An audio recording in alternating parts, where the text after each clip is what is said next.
Welcome to County Report This Week. I'm Sonia Burke. Thank you for joining us. We begin this week's show inside the construction fence at the Silver Spring Transit Center. MyMC Media's Krista Brick joins us with an update on the work being done there. Krista? I'm at the Silver Spring Transit Center, getting an inside look at the progress workers are making getting this transportation hub open. There are more than 50 cuts in the center's concrete like this one. Hundreds of additional support beams, and so far more than 750 holes punched in the slabs, all part of the center's fix. And it's being orchestrated by this man, Alan Kilsheimer, president of KCE Structural Engineering, a self-described salty straight shooter who's been hired by the county to get this project done. There's a couple times when there was a guy on the job and I didn't think he was careful enough, so I had him thrown off the job. Easy. Everybody understands how serious we take this and how serious what we want them to take it. The work is backbreaking with handheld drills and precision equipment to make sure the repairs don't do damage to the structure. It is taking a crew of specialized workers and a team of 3 full-time engineers on site to do it. In any kind of repair to strengthen the facility that we have to do is by nature invasive to one extent or another. And when you're doing invasive treatments, the concern is what is the potential for additional damage. Officials are still vague on when commuters can expect to use the center. At best, there's nearly a 16-month window with work scheduled into the summer. And cost estimates for the repairs are not yet in. We've awarded change order work, field orders to the contractor to do the work that you hear going on in the background. We don't have final estimates on the largest portion of that, which is the strut beams that are going in between the beams and girders. So I don't have a full number yet. We'll have that next week. We'll get through this, and when it's done, it's going to be a very dynamic site. For County Report This Week, I'm Krista Brick. Here in Montgomery County, Barwood is the biggest cab company with more than 500 vehicles that are leased to independent contractors. But recently, some competition has made its way across the district line into the county. And as Susan Kennedy reports, it's creating a bit of controversy. Susan? Sonia, the popular ride-sharing service Uber has arrived here in Montgomery County, and with it come complaints from the taxicab industry here. But one council member says we need to embrace this new form of urban transportation, not drive it away. The advent of Uber, an app-based service that puts passengers and drivers together, has prompted a call from the county's taxicab companies to explain why it is not following the same rules they have to.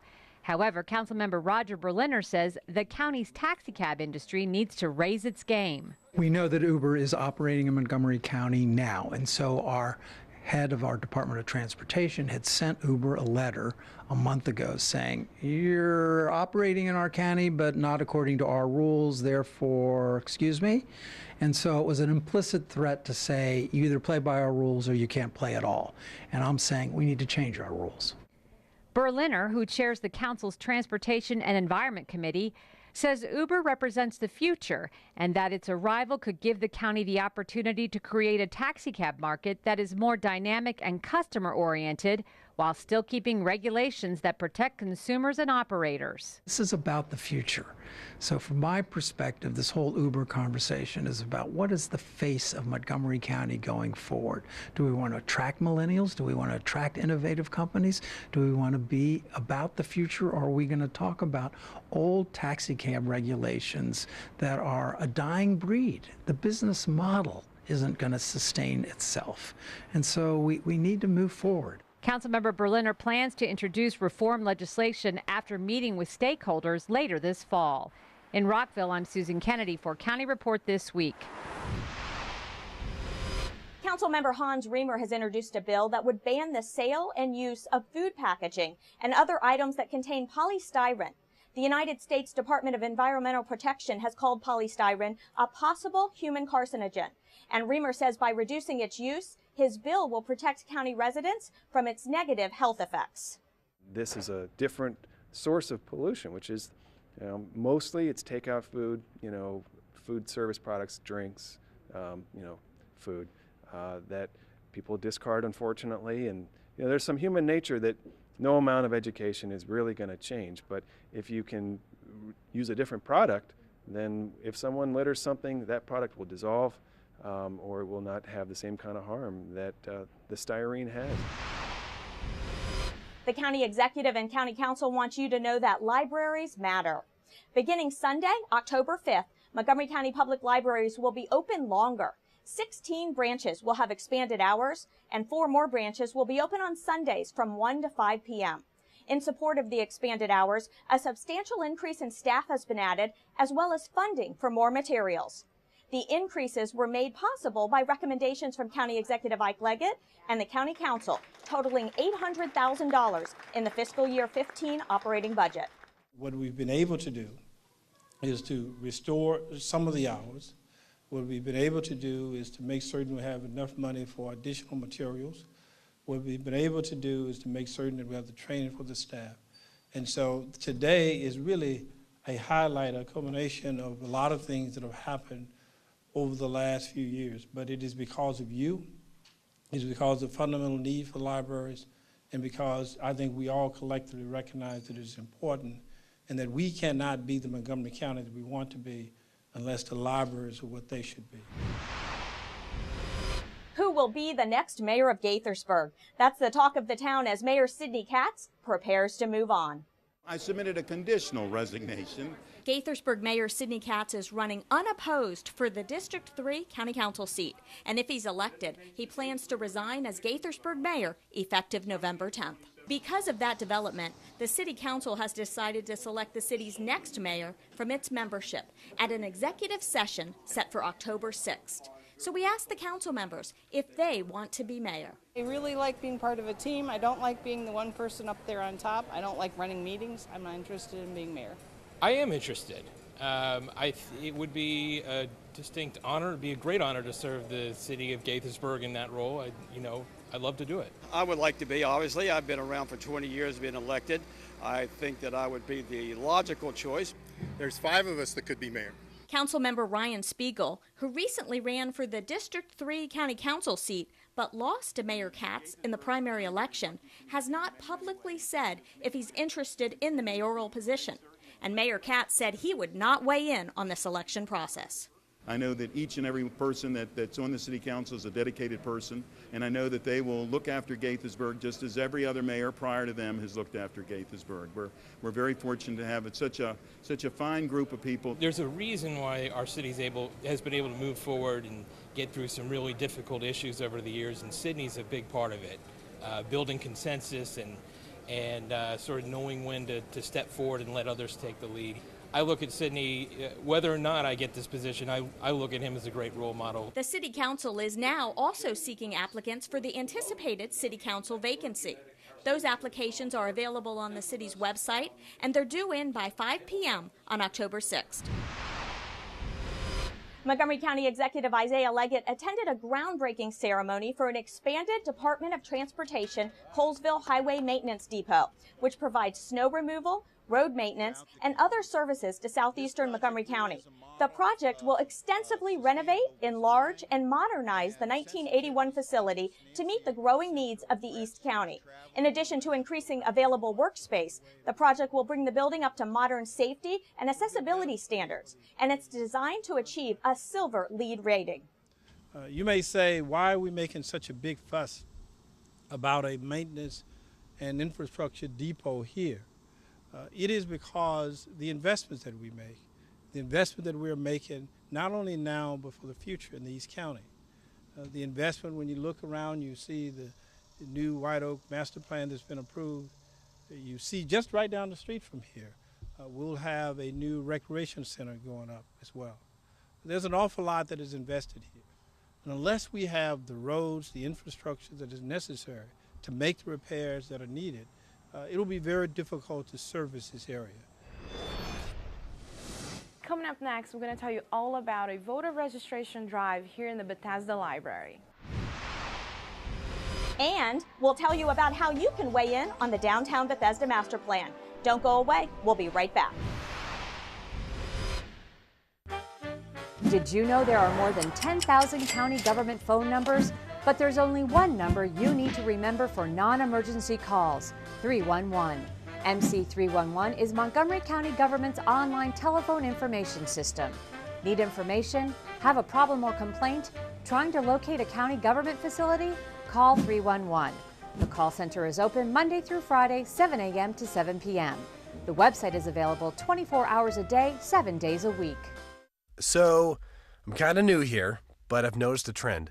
My human does this funny thing where she goes around and gets all my toys, and then she hides them in that basket by the door. But it's always the same basket, and it's always in the same place. And then she acts so surprised when I find them, but, she's putting them in the same basket again. It's like, hello, that's where you put it last time. You were the worst at hide and go seek.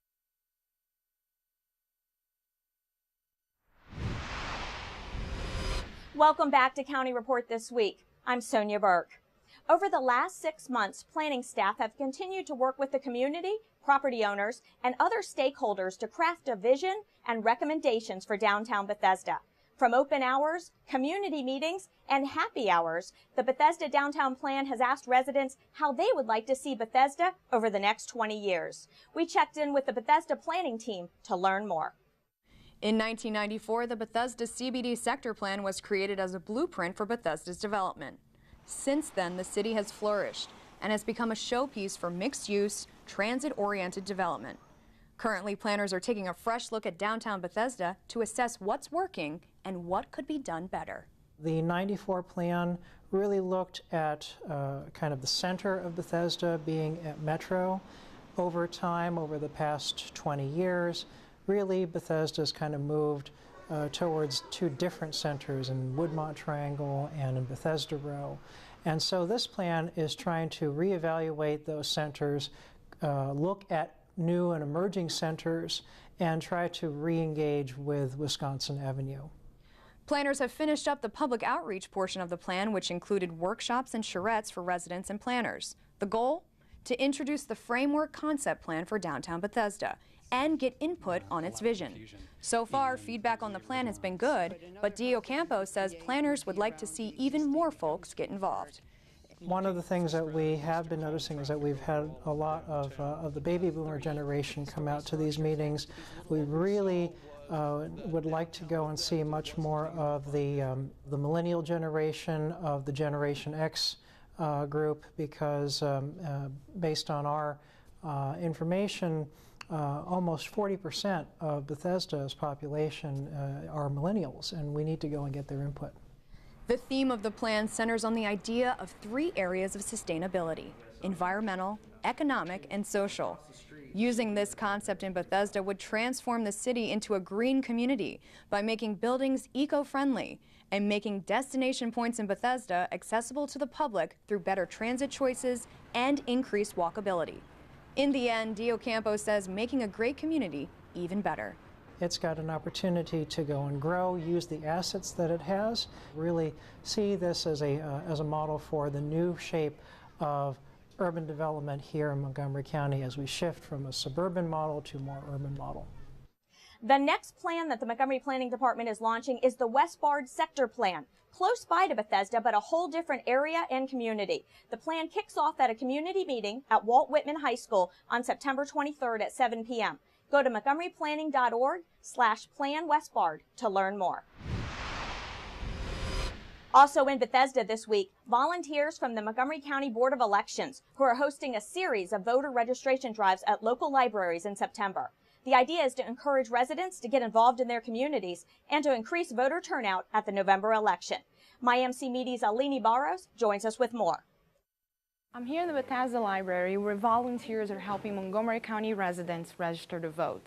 I like doing this because it just gives me a good feeling of like I'm helping the community, I'm meeting new people, and all those good things. But I think it's a good idea to vote because then you have your own opinion expressed. Alex is just 13 years old, but he's already setting an example of civic engagement at a young age, along with his father, who said it's important that his son understands how the government works. It gives young people a chance to, learn about our society, and it's part of their education, and it's also part of community service. These are just 2 volunteers who are trying to reach potential countywide voters at a variety of places, such as libraries, community centers, festivals, and high schools. A lot of times individuals, they just realize that we're there at the library and they realize, oh, maybe I should vote or, register to vote at this opportunity. But really it depends on the community, but also on the individual. People are busy, so they're running into the library to pay a fine, to get a book, and they're running to do something else, and they don't take the time to sit down, take a couple of minutes, it shouldn't take more than a minute to 2, to fill out the voter registration. I think it's important to have them here in the library because this is one of the few places where the entire community is welcome to come. The aspect of holding these voter registration drive within the community is to meet our voters halfway. Our offices are in Gaithersburg. For someone who's in Silver Spring or Tacoma Park or Poolsville, this is kind of far. Yes, there is the online voter registration form, but a lot of times being out in the community, that one-on-one, it's a lot of times that customer service that makes the difference. If you care about your neighborhood and issues in it, you should always vote. You can visit the Board of Elections website to find out more about registering to vote. For County Report this week, I'm Alini Barros. When Holy Cross Hospital opens on October 1st in Germantown, it will be the county's first new hospital in 35 years. Located off I-270 on Observation Drive, the 237,000 square foot facility will meet LEED Gold standards and have the latest medical technology, including a state-of-the-art emergency department. You can tour the facility before it officially opens at an open house from 10 to 4 on September 21st. Find out more about this event on the hospital's website. Now let's check in with Tom Pogue from the county's Department of Transportation, who has some information on Car Free Day. Tom?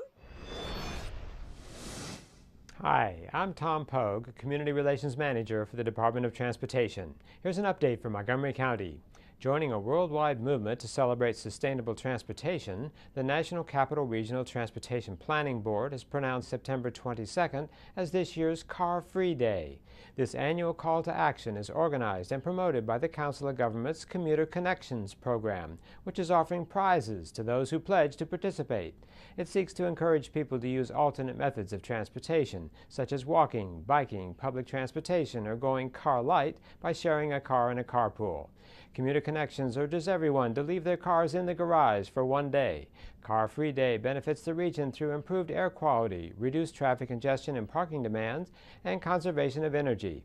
You can pledge to be car-free or car-light on September 22nd by signing up at our website at montgomerycountymd.gov/commute. We're working to keep you moving. Coming up on County Report this week, we'll take you to the Maryland Soccerplex for a local soccer tournament. Plus highlights from the Silver Spring Jazz Festival. Don't go away. County Report this week. We'll be right back. And after school, the chess couple. Wake up, kids! You have a chance to win a Kindle Fire HDX. Mid-Atlantic Federal Credit Union is proud to be sponsoring the Gazette's My Favorite Teacher contest. Nominate your favorite teacher online for your chance to win a Kindle Fire HDX. Awesome! Nominations are open to all Montgomery County K-12 students. Visit favoriteteacher.net by October 6th for your chance to win. Who are you going to nominate? Can't wait to get home and nominate my favorite teacher. Yeah, me too. Welcome back to County Report this week. I'm Sonia Burke. The Women's Power Conference recently welcomed hundreds of people at the Bethesda Marriott. An annual event, the Women's Power Conference is designed to promote business development for women in business by providing networking, education, and marketing opportunities. We are a sponsor. We've been a sponsor for a number of years of the Women's Power Conference. It is important for us to expand the number of small, minority, and women-owned businesses throughout the state, and certainly here in Montgomery County. The Washington area has the 5th highest number of women-owned businesses, and Montgomery County ranks as number 1. But it comes with a great deal of work. There's a great deal of improvement to be made. The workshops, the mentoring programs that we have, the loans that we provide, all are designed to enhance the women-owned businesses. And so my participation here today is simply a recognition of the work that they've already accomplished, but to recognize also that there's much work to be done for the future in order to enhance and to grow women-owned businesses. The weather offered its own show, but not before jazz fans got to hear some talented musicians at the 11th annual Silver Spring Jazz Festival at Veterans Plaza in front of the Silver Spring Civic Building. One of the many highlights of this popular event was a performance by the Preservation Hall Jazz Band. Take a listen. Are you ready for some great jazz?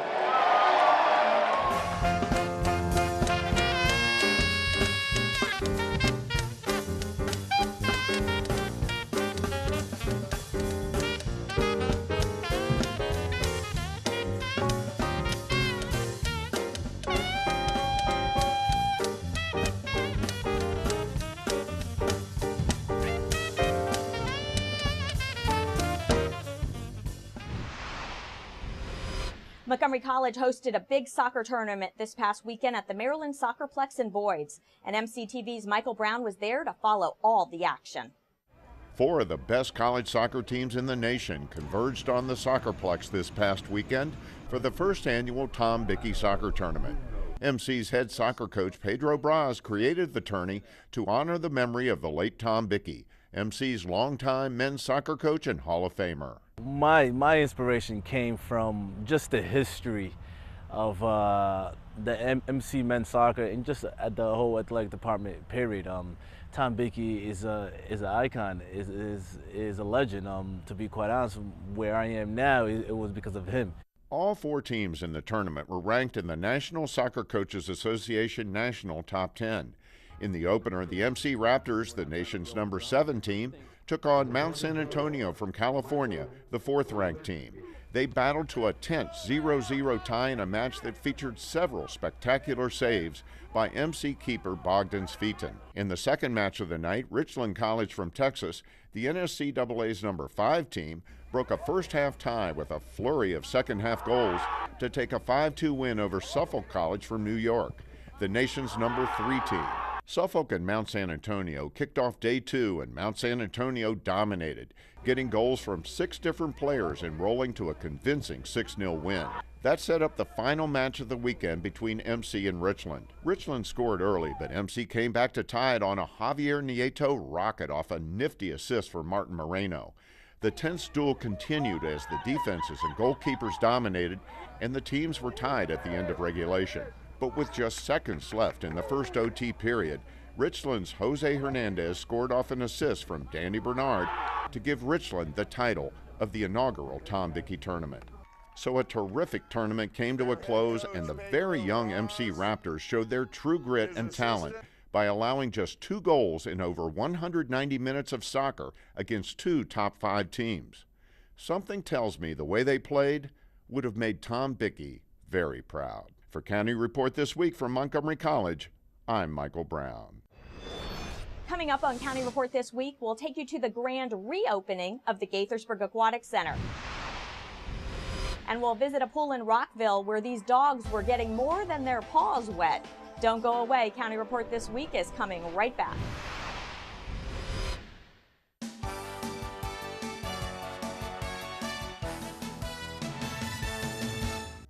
Fall semester has begun, but it's not too late to register for classes at Montgomery College.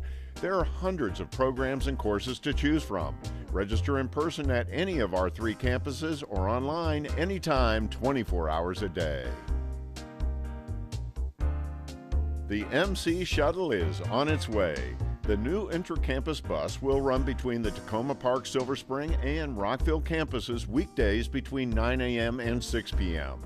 Shuttles are available to anyone with a current MC ID. Sign up for Montgomery College Alert today. Receive college closing, delay, and emergency information via text message and email. The service also sends important information about Montgomery County weather and traffic events.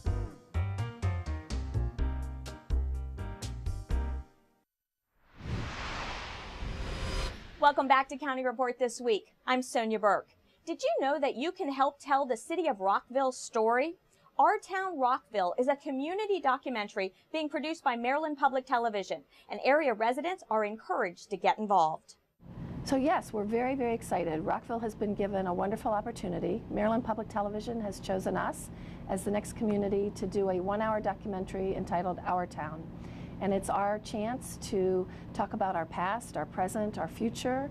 We're hosting a story conference on Saturday, September 20th from 9:30 in the morning until noon at the Rockville Senior Center. We'll be deciding the top 14 topics to be in the documentary. Filming will take place over the next 6 to 8 months, and then MPT, Maryland Public Television, will do the editing and put it together for a showing next September. We're very, very excited and looking forward to seeing you on the 20th. You can find out more about the September 20th meeting for this project on the city's website. Gaithersburg city officials recently held a grand reopening and ribbon-cutting ceremony for the newly renovated Gaithersburg Aquatic Center, and the community members who attended this event couldn't wait to jump in. 2, 3, all right. Gaithersburg Mayor Sidney Katz is standing in the splash zone as he officially cuts the ribbon for the newly renovated Gaithersburg Aquatic Center, which is now open year-round for lap and recreational swimming. Well, I'm glad that it's open now because it turned down on the last earthquake, so finally it opened again. It's been 2 years. Were you tired of waiting? Yes.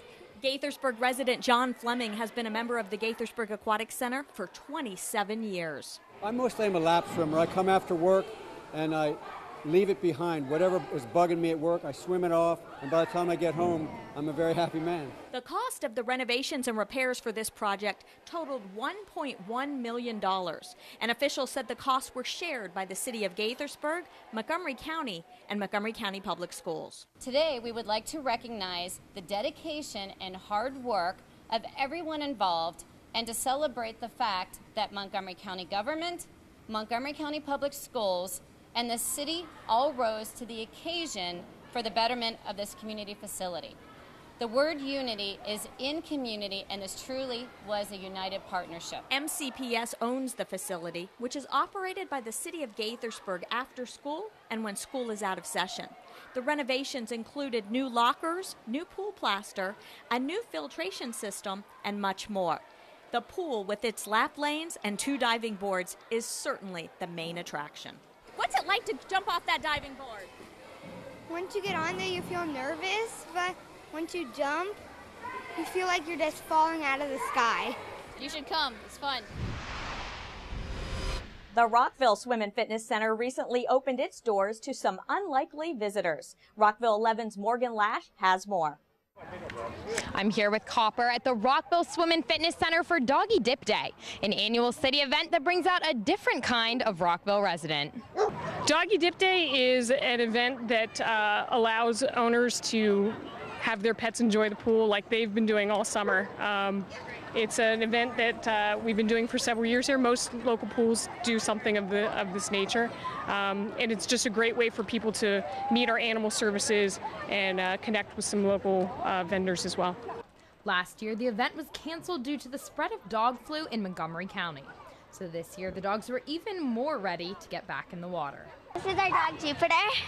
This is actually his second time swimming, and he's very active and he loves playing with other dogs. Vendors ranging from doggy daycares to pet supply stores to the Rockville Humane Society were on site, and Rockville police were at the entrance registering dogs and checking for vaccinations. It's a great way for dog owners to reach out to one another, for their dogs to play with one another.